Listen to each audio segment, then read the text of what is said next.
Hello madam. Hi అండి. మీ పేరేం పేరు? నా పేరు వినుత. సంతోషాల నుంచి వచ్చినాము.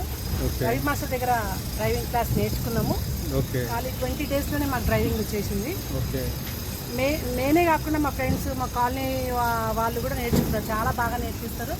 నేను అసలు వస్తుందో రాదో అనుకో, చాలా ఈజీగా, అసలు నేను అనుకోలేదు ఇంత ఫాస్ట్గా నేర్చుకుంటా అని. మా పిల్లలకు కూడా నేర్పించాలనుకుంటున్నాను. ఈ డ్రైవింగ్ స్కూల్ కన్నా కూడా ఇది మా కార్లలో నేర్పించడానికి చాలా బాగా వచ్చింది మాకు. చాలా హ్యాపీగా ఫీల్ అవుతున్నాం. ఎన్ని డేస్ నుంచి నేర్చుకుంటున్నారు? 20 డేసే అంతే. 20 డేస్లో నేను చేసుకున్నాను. మీ డ్రైవింగ్ మాస్టర్ పేరేంటి? రవి గారండి. ఓకే. అంటే మీకు బాగా నచ్చిందా? మామూలుగా నచ్చింది, చాలా బాగా నచ్చింది. ఇంత కాన్ఫిడెంట్గా, అసలు నేను ఇంత కాన్ఫిడెంట్గా ఎప్పుడు లేకుండే, నేను ఎప్పుడు లేకుండే. మెయిన్ రోడ్ మీద నడిపిస్తున్నారా? చాలా బాగా. మా అమ్మ వాళ్ళ ఇల్లు 60 కిలోమీటర్స్ దూరంలో ఉంటుంది. అక్కడికి కూడా వెళ్ళేసి వస్తున్నా నేను. చాలా బాగా అనిపిస్తుంది. మీరు కూడా ఎవరైనా నేర్చుకోండి. ఓకే. Thank you.